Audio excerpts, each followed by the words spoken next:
You're listening to FitPro Sessions with Parallel Coaching, episode number 37. Hi, I'm Neil Bergman. In today's podcast, myself and Hayley have a deep dive into the quadricep muscles, so stay tuned. Hi, I'm Neil Bergman. And I'm Hayley Bergman. Over the last 10 years, we've helped thousands of fitness professionals to get qualified, learn with simplicity, and coach clients with confidence. We're the first to say that learning and being a FitPro doesn't have to be hard work, and that with the right structure, support and resources, you can become a confident and knowledgeable fitness professional that is dedicated to more. So how do you learn, qualify and kickstart as a FitPro? This is the FitPro Sessions podcast with Parallel Coaching. Muscles, muscles, muscles, muscles. And no, we're not talking about the food. Although I am a massive fan of mussels and chips. No, I'm not good with muscles. Hayley's not good with mussels. Hayley's not good with mussels. I could tell you a story about that. But no, you don't want to hear the stories about my muscles. No. But what we're talking about are Hayley's muscles. Oh, sorry. as she punches me. What we're talking about is muscles here. Let's just... So as in... muscles, quadricep muscles. That's the one we're going to talk about. So muscles in the leg, so quadriceps. So the upper leg, front of a leg. Now, people find learning muscles an absolute chore. You might be one of them listening to this and see it as just go, as soon as you mention the word muscles, they go, oh, God. Which I find really strange, I must be honest, from the outset, because we're talking about training a client. Yeah. And the biggest thing that a lot of clients are going to say is about how they look and how they feel. Mm-hmm. Okay, and we feel a certain way based on how we look. It doesn't always come down to weight or size, but tonality, aesthetics. It's not about being vain. Everyone's got lots of different goals, but ultimately it does come down to looking in the mirror and going, that's what I want to look like. And that's what I can see is obviously my muscles, my exterior big global muscles. And you think of exercise, I generally think of muscles quite quickly as part of When that. we go and do a squat, you're talking about moving the muscles. Training the muscles. So I find it kind of strange as this kind of notion that we dislike, as a trainee fitness professional community, we dislike learning about muscles, yet it doesn't matter what discipline you're in, whether that be PT, one-to-one, semi-private, boot camp, large group, circuit, spin, yoga, Pilates, kids fitness, aqua, exercise to music, body pump, Les Mills. I don't care what one you do. What a lift. Woo, okay, start breathe now. It comes down to we do that to train muscles, and we train those muscles. We bring about an overload. We stress the muscles, and those muscles adapt. There's a nervous stimulus, a neural stimulus back to the brain, and the brain decides to adapt in a certain way. Yeah. Really simple. I made that sound really crude. Yeah, well, it is, isn't it? And like at the end of the day, learning the muscles is going to be really, really important. But you might be one of those people that are sat there trying to learn muscles for your exam, trying to remember the facts as like just facts about a muscle and not thinking about how you're actually going to go on and apply this and later on. linking this knowledge to something you know. Something you actually know completely. Now, just consider for a second, you know, if you have a children, or if you don't have children, just listen up and imagine this for a second. Is that if you said to, let's just call him little Tommy, he's 7 years old, to open up a book and learn something, what would it doesn't matter what it is, let's say it's something to do with geography, what will little Tommy do after about 5 minutes? Probably leave it. Probably close the book, turn the pages, look a bit disinterested, not very empowered, a bit bored, and slowly just close the book and move on to something else. Yeah, it tells us something about just reading from a manual. Nice. Okay, that was a method. I'll give you the epiphany. Good little story. Okay, so if we do look at children and we look at how they learn and how they learn best, they learn by applying it to something. They learn whilst doing. Experiential education. Yeah. Where we say, right, this is what we want to learn. How can we apply it to something? And you guys have the best thing to apply it to, which is the trade you want to go into. And also part of applying it is that you know how you want to use it, you know going forward, and it makes sense. Yes. Whereas if you're trying to apply something to something that doesn't make any sense, you're like, well, why do I even bother doing it? There's no value associated to learning it. Yeah. So I think that's a massive problem, is that most people will look at it as not valuing understanding the muscles in particular. And then the other side to that is not necessarily valuing it beyond that of the exam. Yes. Saying I'm learning about the quadricep muscles and I need to know the origin insertion because the exam question could come up, but fingers crossed it doesn't come up, okay, because I still don't feel 100% confident in it. But it's all about that deadline, the exam date, and then the exam goes, you find out you passed and you go, oh yes, I didn't even get a quadricep muscle come up. I don't need to know or understand or ever read about that again. I have something to do you remember the messages that we got through from on the Parallel Facebook page? Well, we've had a fair few hundred, so you're going to have to be a bit more specific here, Hayley. And this guy was very specifically asking, like, but what muscles will come up on the exam? And what types of questions is it about that muscle? And of that, like, okay, I know there's 50, but will there actually what are the 2 that come up? And I'm like, okay, first of all, you can't guarantee what muscles are going to come up on the exam. And secondly, you shouldn't want to try and just learn it for the exam. Yeah, exactly. You should want to know it. I'm really passionate about that. Probably comes Something we said in the last podcast was about the webinar that I listened to with Payne John, who's an internet marketer, and he had a guest on called Jordan Yeager. And Jordan Yeager's got hundreds of thousands of likes on social media, millions in fact, and he's grown to be an influencer in fitness, and literally is probably the number 1 known person on social media in Malaysia, in the Philippines, for fitness. And he said, what's the one trick you could get? What's the one tip you could give? And he said, just immerse yourself in your trade. Become the best and know everything about your trade. So for every spare second, and he said literally I'll have thousands of spare seconds every day because that's all I want to do, is immerse myself in knowing more about my ideal client's goal, ideal client's problem, just immersing himself in the science, the facts, so that he becomes the main, like the walking encyclopedia. And this is where it starts with things like learning the muscles is perfect, because you can go back over it even once you pass very easily. And something that, just saying with that, Penjun went on to say, the number of people that is interviewed in all different industries and all different categories have all come back with just keep learning, just keep learning, just keep learning, beyond that of what you ever thought was needed or possible. Yes. And those are the people that have gone on to have immense success. Yeah. Now, you might just be thinking you just want to run a Pilates or yoga or PT in your local church hall or school hall. That's okay, but you still need to get from having no clients to having that church hall packed out. Yeah. With even just 5 or 6 clients. How do you get them there? It's knowing the science that backs the plan. Absolutely. And when you say about backing the plan, the amount of plans that I've marked over the number of years, thousands of them, Literally thousands. For different qualifications. So, and as I'm marking through these, I can really clearly tell whether people understand the muscles, they understand what's being worked by those exercises.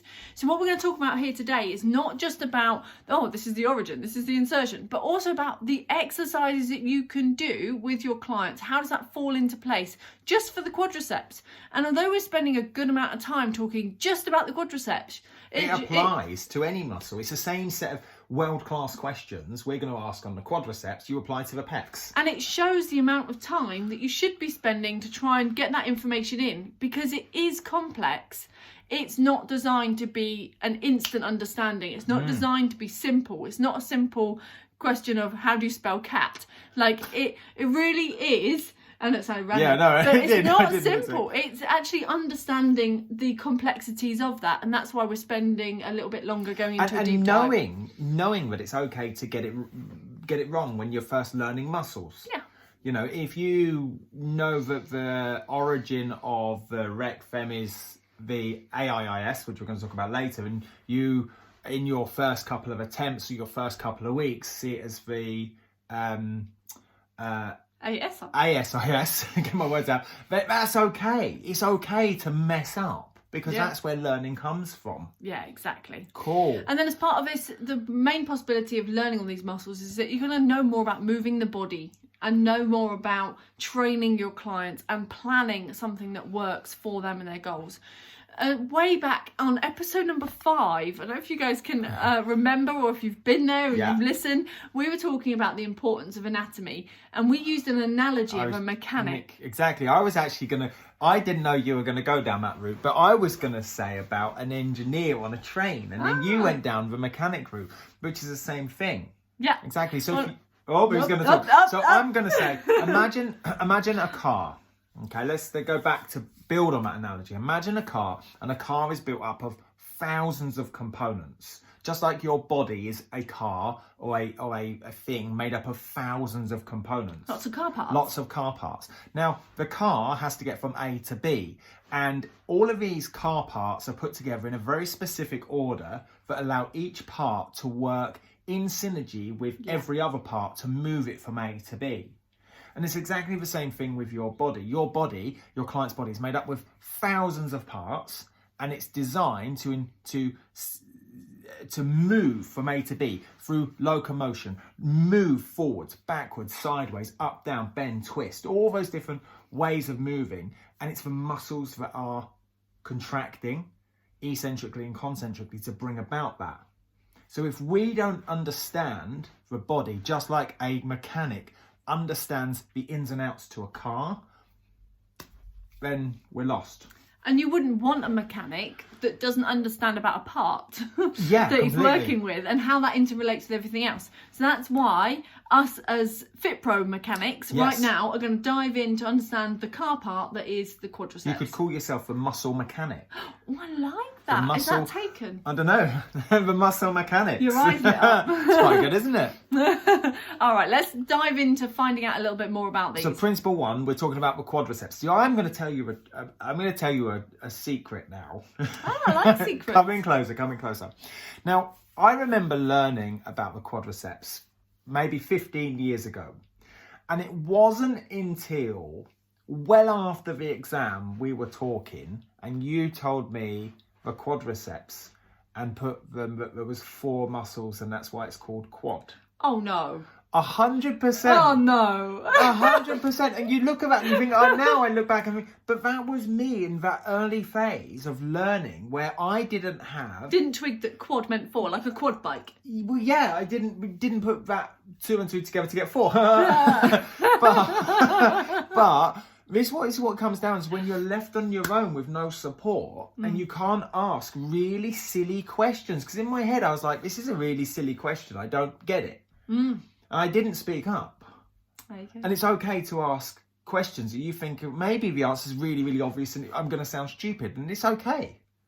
There we go. I'd rather have stepped up at that point and gone, I just need a little bit of help, which I did do in the end, than hold back. But yeah, there we go. Yeah, sometimes the epiphanies come a bit later. Completely. But hopefully we're going to zoom through those so you get some epiphanies even quicker. So there are 4, that's why they're called quad.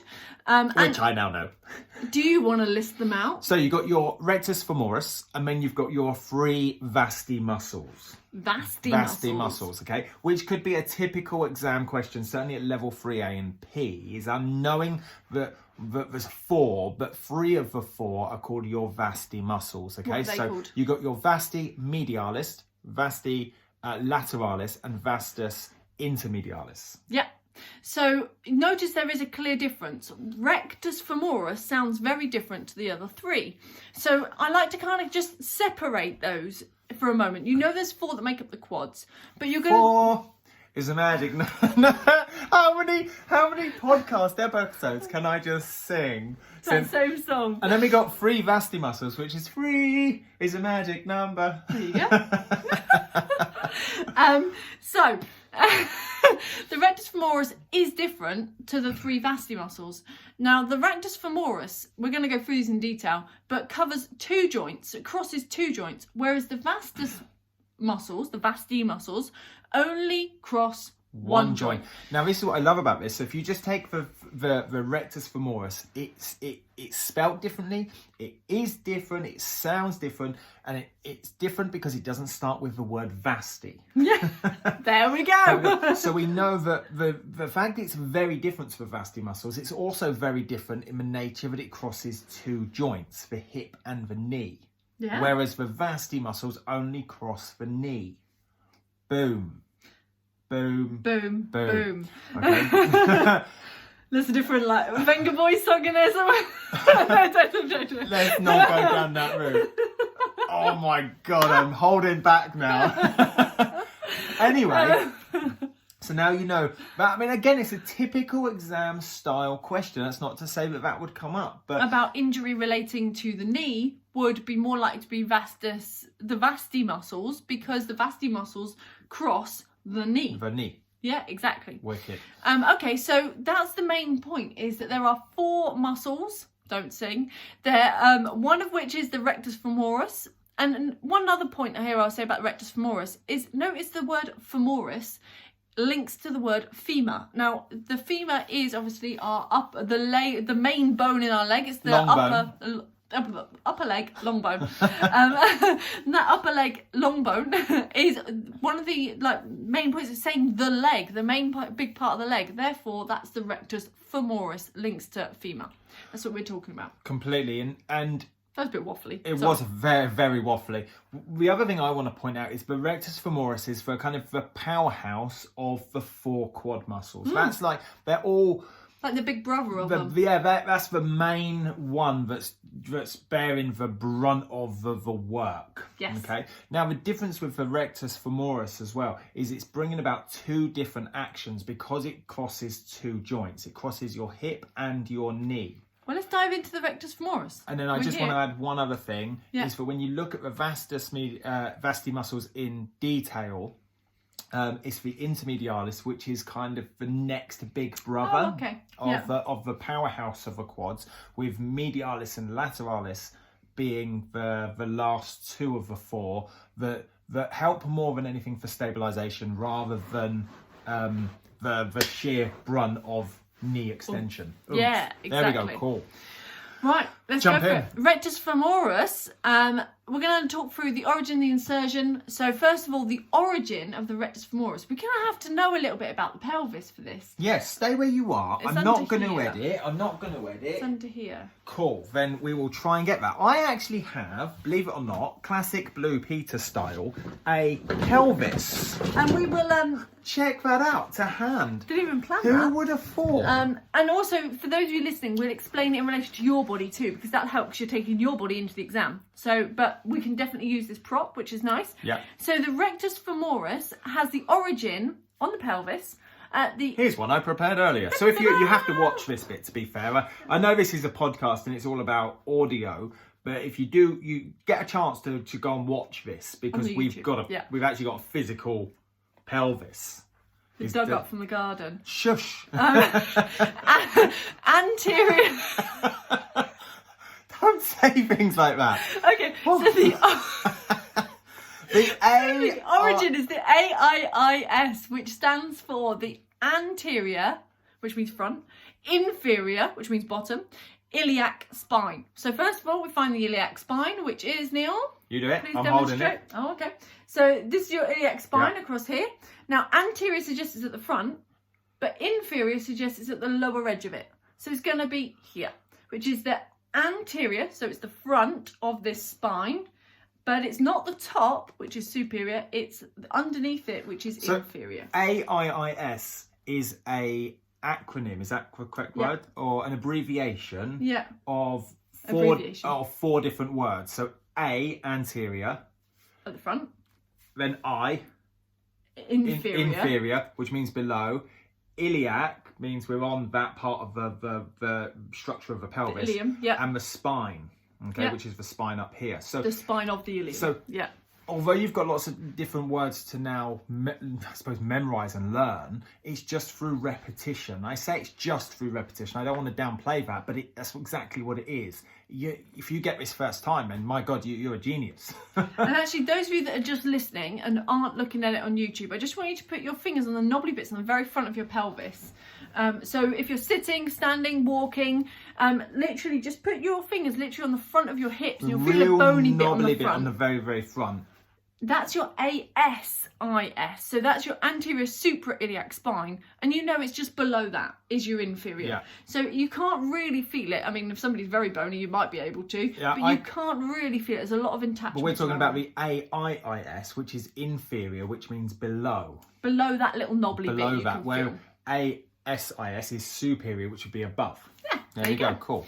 So that's where it is on you. Now, where does it go to? So if a muscle's got an origin, that's a bit closest to the usually the heart for the 90% of the time, we can say that the origins are closest to the heart. Yeah. There we go. And then it inserts past two joints. So we've got to go past the hip, past the knee, and then it inserts on the base of the patella. And then you've got the patellar tendon, which goes down to the lower limb. Yes, Cool. literally, the patella tendon goes down to the knobbly bit just below your patella, your kneecap. Completely. So what we're talking about here is crossing the knee and the hip, and it's a big powerhouse of a muscle. Massive. Okay. What does it do? It does a lot of things. You Does a tell lot me. of things. Two main things is where we're focusing on. The first one is knee extension. And then hip flexion. And then hip flexion. Hip These flexion. are the So two. my tip for you on this one right now is to pause the video, go back, and then start to really think about like touching yourself, okay, on your AIIS, and then on your patella with your other hand. Yeah, and we're both doing that. thinking about where the muscle is going from and to, and actually like almost like drawing a line with your fingers up and down the leg and thinking that's my rectus femoris, and actually link the science, what you must know, to the actual physical kinesthetic touch of you moving your hands, saying right, it starts here and finishes here, and it runs along these. It crosses my hip, I'm touching my hip. It crosses my knee, I'm touching my knee. And it sounds really, really silly and really, really kind of childish, I suppose, to say it like that. But now you're allowing your 6 inches between your ears to actually link this up and going, start, finish, origin, insertion. Here's my rectus femoris. And all of this is layering on this learning and revision of that particular muscle. Same question, different muscle. Here's my origin. Here's my insertion. This is where it goes. That's my bite. And suddenly you're linking a kinesthetic awareness of what it is you must know to the science out of the book. Nice. And then because of that, you can then say, well, if I was to draw a line from origin to insertion. Physically go and get a pen and draw on yourself and draw that line and say, right. Now, if that line gets shorter, that's my concentric contraction. So that's the concentric phase. That's the joint action we talk about the muscle doing. We ignore the eccentric contraction for this purposes when learning the muscle. You just talk about the concentric phase to start off with. So during the concentric phase, when the quadricep or rectus femoris gets shorter, it's going to cause knee extension, which is the knee going from bent to straight, basically. So from a seated position to standing up, your quads are the main player at pulling yourself into an extension, knee extension. And now, right now, looking at the hip, I've got hip flexion. Hip flexion, which happens the other time, not when you're standing up. But Completely. this time you're going to be bending it down. So types of exercises you're going to see here are things like the leg extension, squats, lunges, step ups, sumo squat, leg raises, and part of a full sit-up. Because the rec fem is flexing So if I the hip. imagine a classic sit-up position, okay, with my feet flat on the floor, my legs bent, my back on the floor, I'm pulling myself up, I'm going through hip flexion. Now, a lot of people, I'm going to argue this one, get their abdominal work wrong. They do it wrong because they're focusing on hip flexion. And getting that rec fem stronger. That rec fem stronger and the hip flexor stronger, rather than actually focusing on their abdominals of bringing about that movement. Which is a different joint action. So yeah, the rectus femoris, because it crosses the hip, does do hip flexion. So just be aware that the rectus femoris crosses two joints, the knee and the hip. It does knee extension and hip flexion. One of the things I really want to take from that is don't downplay this touching yourself. Don't downplay. That's one for a snippet, isn't it? That is. Don't downplay this drawing on yourself.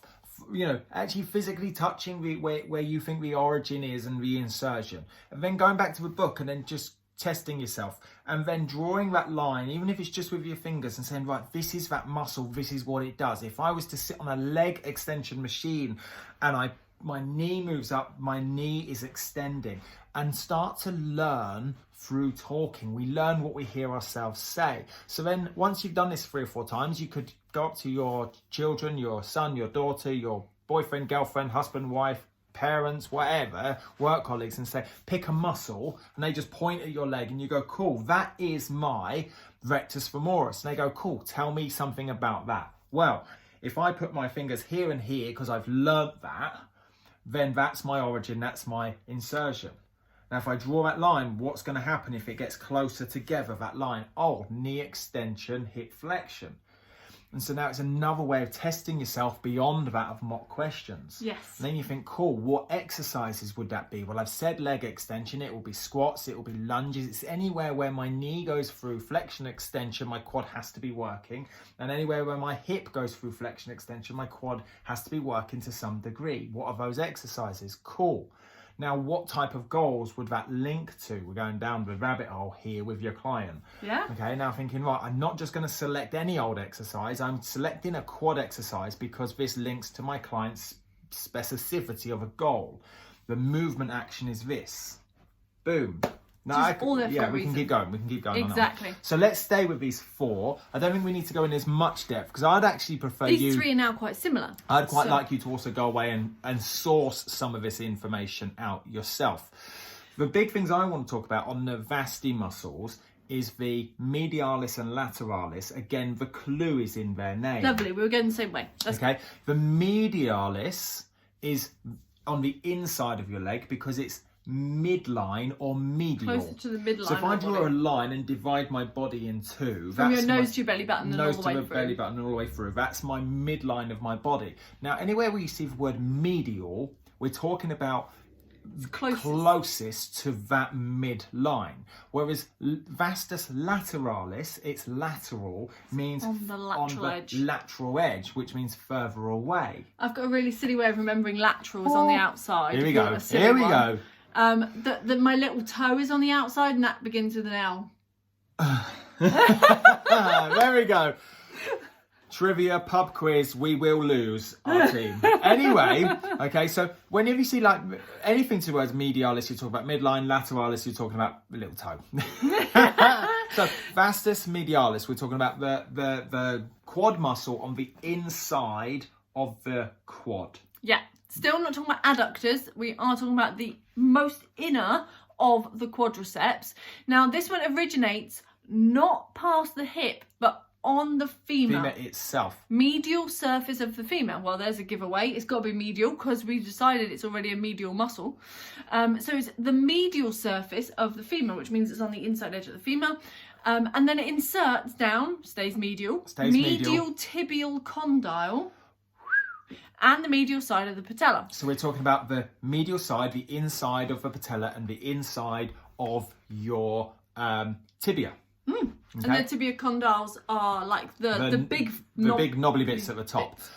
Ultimately, you can take away some of these confusing words and just think it's on the top of my tibia and it's medial, therefore it's on the midline. Yeah, it's on the inside. Okay. Now, the key thing here is it only crosses the knee.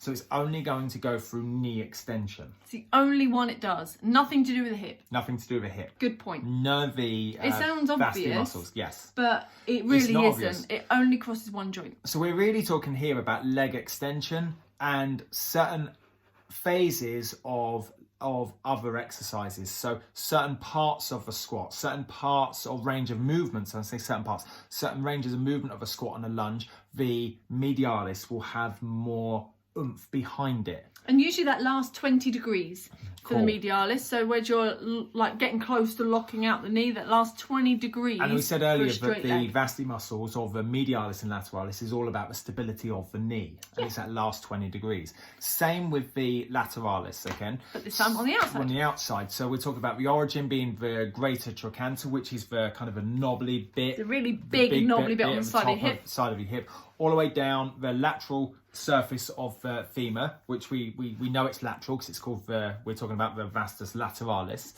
and it goes to the lateral border outside of the patella again. So really, it's all coming down to the patella. The patella is a major player to your quads being able to do their job. And now the patella acts as a lever as well, because the knobbly bit of the bone of your patella allows for greater leverage for these muscles to pull the leg into extension. Moves over that fulcrum much easier. Completely. Yeah, perfect. And then we go down to intermedialis, and we said earlier that this was kind of the next big brother to the rectus femoris, the next big muscle of the forequads. And this one's hidden right in between. So inter suggests in between. So if you imagine it's now sitting in between the medialis and the lateralis, which you now know where they are, it's right in between that, but it's deeper than the rec fem. Cool. And where does it insert? It originates on the anterior and lateral surface of the femur. Okay, so anterior being the front of the body versus posterior, slightly to the side, but slightly lateral. And then it inserts on the lateral tibial condyle and the lateral patella. So again, back down to the patella. And then again, only does knee extension. So you have to learn 50 muscles like this at level 3. And we're whistle stop touring to a degree on just 4 of them being the quad muscles. Now, this is where it comes back to, that's what I love about, say, the muscle memory sprint or the level 3 boot camp.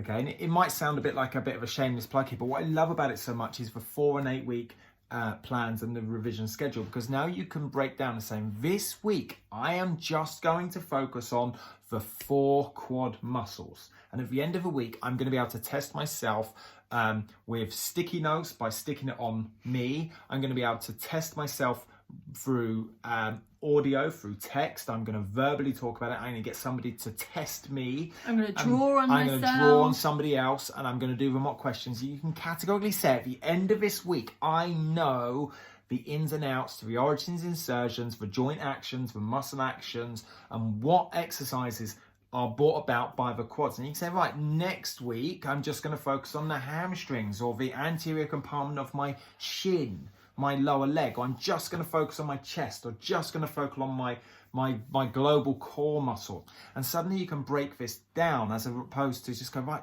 like, damn, I've got 50 to do. Where do I start? Where do I stop? And you can't go in detail. If you try and do them all 50 back to back inside an hour, you're going to go crazy, and it's not going to stick. Why I love what we've done, or what you've done really, inside the muscle memory sprint, is you've got a 28-day email sequence. So every day, Hayley emails you with a muscle or muscle group with the flashcard associated to those muscles, and then an audio clip as well, which is about 8 to 12 minutes long, depending on the muscle groups, of the complete ins and outs.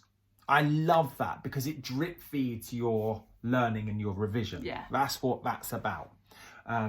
Wicked. Anything else you want to say on that one? No, I mean that sums it up a treat. Because when you're trying to tackle all of the muscles, and you find yourself, I just go and explore this muscle a little bit more, and perhaps the book or the manual didn't quite answer your questions, and so you go to Google, and now Google has a different set of answers or different set of acronyms, or they might refer to a part of a bone slightly different because it's been Americanized. Is that even a word? Yeah. Okay. Which makes a big difference. So some of the words, for example, we use the word like frontal plane is coronal plane. We might use transverse, and they might be horizontal, or it might say rotational, and suddenly you're like, well, what does all these words mean? It's even more confusing. So it's just about keeping things really, really simple and saying, I'm just going to learn the muscles of the arm. I'm just going to learn the extensors of the forearm, the flexors of the wrist. I'm just going to work on just the main bicep and tricep to start out and get my head around that, and then I'm going to move on to the calf. And the other thing about the sprint that I think is really powerful that we haven't been able to do today, because this is a podcast, is that you get the audio, clip it, but you also get the flashcard. So the idea is that you commit it visually to memory. So you look at the flashcard of the muscle that you're learning. It shows it in good clarity, that you can see the origin, the insertion. They've got little labels on them to make it really clear, to help commit that to memory. and you're listening to us talk about that muscle and where that origin is, how that insertion is, what action it does. And for those 10 minutes, you've just soaked up everything you possibly can to burn that into your retina. Yeah, nice. But it's 10 minutes. That's all it is every day. And 10 minutes a day, everyone can find 10 minutes a day. But by the end of the week, even if you sit on the toilet for a bit longer. even if you had Sundays off, you've done 60 minutes, which is an hour, just on muscles, and it was only 10 minutes a day, and we can all find that. And that's what I love about it, again, is actually by the end of it, you've learned all of the muscles in 28 days, but you've not just learned it for the exam, you've learned it for the practical application, and it was just 8 to 12 minutes every day, max. What more can you ask? Perfect. I Yeah, love exactly. It. You know, if we turn around and I'll ask you this question: what's the most memorable thing you remember from school? Memorable. what a tongue twister! What is the most memorable part of school, or learning something, a new skill, a new hobby that you can conjure up? And I bet you it's because somebody was inspirational, somebody was passionate about their topic, somebody, you knew that person knew their stuff as well, and they gave it to you in a really simple, fun yet educational way, easy to remember, and you can probably remember where you learnt it, you could probably remember where you were sitting, something about that room, you could probably remember where you parked, or what the colour of the door was, or something memorable again about the environment. And that's exactly what the flashcards do, is they sit you down for 8 to 12 minutes, and they, like Hayley said, they burn it on your retina, they imprint it on your brain, so that in 6 months time, or a year's time, or 6 years time, you can return back and go, that was really good fun, I enjoyed that, the person that taught me was passionate and they knew their stuff. Yeah, nice, thank you. And that I still know that because of that experience. Nice. We don't just learn it, we learn it because we had an experience. That's what I want to say. That's good. There we go. So we'll put a link for the muscle memory sprint with this video or podcast as well. Yeah. And with regards to all 4 of the muscles, it kind of goes with all of parts of learning all the muscles, is to just take your time with it. Don't expect yourself to learn a muscle in just because you saw the words written down once. Take your time. And like the one thing you might have at the moment is time. Like we're in coronavirus lockdown. You might have that time. Or if you're looking at this when you're really, really busy and you feel like you don't have time, even better, plan ahead, do that 10 minutes a day. But regardless, take your time, go through it, and always apply it to something you do. Whether you do Pilates, yoga, PT, actually go and do the exercise. Go and do the... Feel it move. Go and do the pigeon extension. Pose or glute bridge or squat, and think what's going on and apply it. And then the final point I want to highlight is, if you feel like you've got a question and you feel it is a really silly question, please get hold of us. Yeah. Because it's usually the silly questions that you feel or think are silly that you don't reach out, and yet it's those silly questions hold you back. They hold us back from making progress. So get it off your chest, air it out, and go, do you know what, that's a really silly question. Of course that's the answer, but it allowed you to move past that blockage. Boom. So with that, I hope you've enjoyed this episode. Leave us a review on iTunes, or subscribe and leave a comment on YouTube, and head over to our Facebook page for our daily mock question as well, which lands every day at 10:30 in the morning. There we go. Outside that, we will see you on the next one. See you later. Bye. Hi, I'm Neil Bergman. And I'm Hayley Bergman. Over the last 10 years, we've helped thousands of fitness professionals to get qualified, learn with simplicity, and coach clients with confidence. We're the first to say that learning and being a FitPro doesn't have to be hard work, and that with the right structure, support and resources, you can become a confident and knowledgeable fitness professional that is dedicated to more. So how do you learn, qualify and kickstart as a FitPro? This is the FitPro Sessions podcast with Parallel Coaching.